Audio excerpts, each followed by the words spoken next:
안녕하세요. 뉴스반장입니다.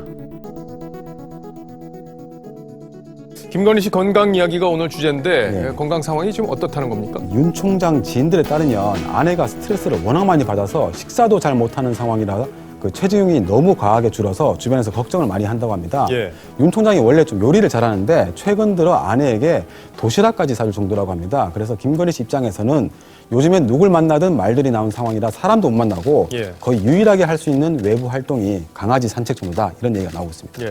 뭐 알려져 있기로는 좀 호방한 성격이다 뭐 이렇게 얘기가 돌던데 남편과 본인 모두 이제 법적 공방을 벌이고 있으니까 스트레스가 많은 모양이군요. 조중동은 이제 그만 윤석열 띄우기를 멈추시기 바랍니다. 도저히 눈꼴 사나워서 봐줄 수가 없는 수준인데요. 지금 전 국민을 상대로 윤석열 띄워주기 생쇼를 하자는 겁니까? 엄밀하게 말하면 그는 공무원법을 위반해 중징계를 받고 있는 공무원입니다. 그것도 소명된 위반 행위만 4개, 거기에 범죄로 의심되는 행위가 무려 3개인데요. 이는 검찰 징계위원회 심리 결과와 무관하게 사법 처리를 받아야 할 사안인 거죠. 이런 범죄 혐의자를 지면에 전파까지 하려 해가며 띄워주기에 여념이 없는데요. 국민들을 바보로 하는 겁니까? 왜 조중동이 대한민국에서 사라져야 하는지를 여지없이 보여주고 있습니다. 윤석열 계산책 기사에 이어 윤석열 부인 김건희가 아프다라는 방송까지 눈물 없이 볼 수 없는 윤석열의 귀인 만들기 프로젝트가 가동된 듯 보입니다. 이는 조국 전 법무부 장관 부인 정경심 동양대 교수에 대한 조중동 보도와는 180도 다른 행태를 보이고 있는 건데요. 분노하지 않을 수 없는 방법이 없는 거죠. 이에 조국 전 법무부 장관이 보수 매체의 지나친 윤석열 검찰청장 띄우기에 불쾌함을 감추지 못했는데요. 19일 조 전 장관은 자신의 SNS에 정감 넘치는 미담 보도가 잇따른다라며 TV조선의 뉴스야 방송화면 캡처본을 공유했습니다. 해당 화면에는 아내에게 충성하는 윤석열 검찰청장이라는 내용이 담겨 있었는데요.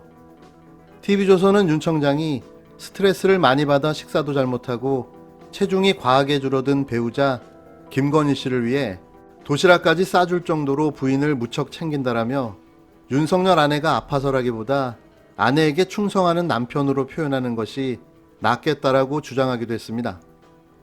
이와 관련해 조 전 장관은 정감 넘치는 미담 보도가 잇따른다고 꼬집었는데요. 앞서 조 전 장관은 지난 18일 윤 청장이 서초구 아파트 공원에서 반려견을 산책하고 있다라는 사진 보도에 대해 장애견, 입양견, 장애견 이름, 산책 시간은 누가 알려줬냐며 의혹을 제기하기도 했습니다. 그러면서 왜 미담 사진만 찍어 소개하고 질문은 하지 않느냐며 지난해 하반기 내내 새벽부터 심야까지 내 집 앞에서 공격적 질문을 퍼붓던 기자들이 생각난다. 최고의 뉴스거리인 윤 청장을 눈앞에 보고도 왜 가만히 있는지 도무지 모르겠다라고 했는데요. 이어 조 전 장관은 20일 다시 글을 올려 김건희 씨가 스트레스로 체중이 많이 줄었다라는 걱정스러운 보도를 한 매체는 지난해 이런 보도를 했다라며 지난해 10월 한 방송의 화면을 캡처해 공유했습니다. 공유한 글에는 검찰이 조 전 장관의 부인 정경심 동양대 교수의 입원 확인서, 과거 건강검진 내역 등을 종합적으로 검토한 뒤 조사와 구속을 견디지 못할 정도의 건강 상태는 아니다라고 결론을 내렸다고 보도했던 내용이 담겨 있었는데요. 조 전 장관은 여러 언론사가 정 교수가 입원한 A병원을 찾아와 괴롭혔기에 B병원으로 옮긴 후 변호인단은 병원명과 의사명을 삭제하고 제출한다고 밝히고 검찰에 제출했다. 그러자 이 점이 바로 언론에 전달됐고 마치 증명서가 가짜인 것처럼 보도됐다라며 일갈했습니다. 다 한패인 거죠. 윤석열 정치검찰과 조중동과 보수 언론들, 경제지, 종편방송, 거기에 국힘당까지 이들이 한 세트로 똘똘 뭉쳐서 움직이고 있다는 사실이 다시 한번 확인된 겁니다. 한동수 대검찰청 감찰부장이 20일 대법원 판례를 인용하면서 윤석열 검찰청장의 비위 혐의에 정직 2개월 징계 처분이 국가의 재량에 해당해 적법한 것이라고 강조했습니다. 한 부장은 이날 SNS에 올린 저는 대검 감찰부장으로서 본연의 업무를 다하고자 한다는 제목의 글에 공무원 징계는 국가가 사용자 지위에서 과하는 행정상 제재라고 썼는데요. 그러면서 어떤 처분을 할 것인가는 징계권자의 재량에 맡겨진 것이다. 징계 처분이 사회통념상 현저하게 타당성을 잃어 재량권을 남용한 것이라고 인정되는 때만 위법한 것이라는 등의 관련 대법원 판례를 인용했습니다. 한 부장은 징계의 본질은 형벌과 달리 공무원 관계에 질서와 기강을 바로 세우기 위한 활동이라며 이 같은 징계를 위해 감찰이 필요하다고 밝혔는데요.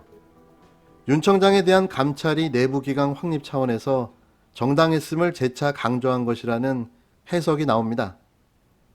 그는 또 과거 대검 로비에 설치됐다가 건물 밖으로 이전된 해치상을 언급하며 검찰청장의 화를 조형물 탓으로 돌리는 미신적이고 미봉적인 사고를 경계할 필요가 있다는 지적도 내놨는데요.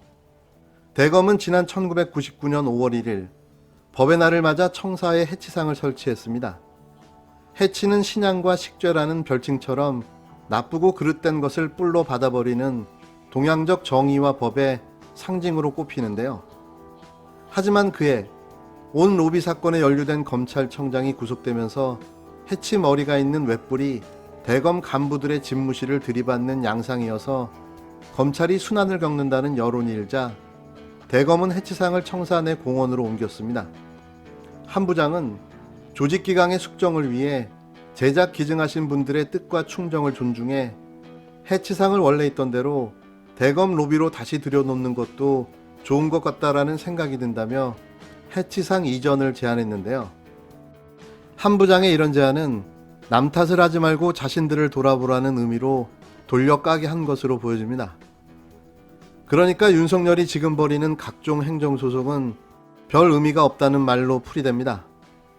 징계권자의 재량으로 내려진 처분을 법적 다툼으로 싸워봐야 무의미한 결과가 나온다는 이야기인데요. 이런 걸 알고 있었으면서도 문재인 대통령과 각을 세워 자신의 존재감을 높이려 하고 있는 거죠.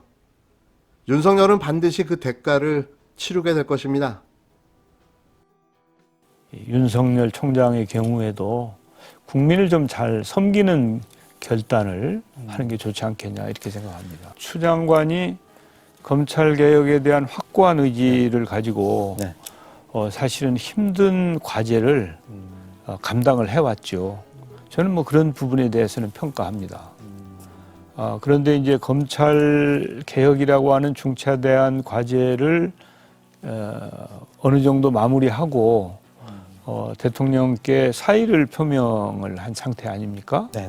저는 뭐 개혁을 완결을 하고 또 그런 결단을 한 것에 대해서 평가를 하고 싶습니다. 정세균 국무총리도 한마디 거들고 나섰는데요. 20일 윤 청장에 대해 국민을 잘 섬기는 결단을 하는 게 좋지 않겠나 생각한다고 직격탄을 날렸습니다. 정 총리는 이날 오전 KBS 의료진단에 출연해 공직자는 국민이 어떻게 판단하고 평가하는지를 엄중히 생각해야 한다면서 이같이 밝혔는데요. 아울러 검찰개혁이 국민에게 중요한 과제로 되어 있다면서 고위공직자범죄수사처장이 임명되면 대부분의 개혁은 완결된 것으로 보인다고 부연했습니다. 결단의 의미를 직접 언급하진 않았으나 윤 청장의 징계 절차가 마무리된 데 이어 공수처 출범 등의 과제를 사실상 마치고 추 장관이 문재인 대통령에게 사의를 표한 만큼 윤 청장도 자진해서 사퇴해야 한다는 의견을 비친 건데요. 이런 말을 구수의 청장이 알아듣지 못하는 거죠. 제발 나가랍니다. 모든 국민과 당신 상급자들이 입을 맞춰 고만하고 좀 나가랍니다. 한국말을 모르십니까? 귀가 안 들리세요? 계산책 그만하시고 도시락도 그만 싸시고 사퇴하시라고요. 존경하는 국민 여러분, 제가 갑철습니까? 안철습니까? 나라와 민생이 절체절명의 위기에 빠져들고 있습니다. 고통스럽지만 제가 MB의 아바타입니까? 제가 MB의 아바타입니까? 갑철습니까? 안철습니까? 어떻게 생각하십니까? 기회는 평등하고 과정은 공정하며 결과는 정의로울 것이라는 깨달았습니다.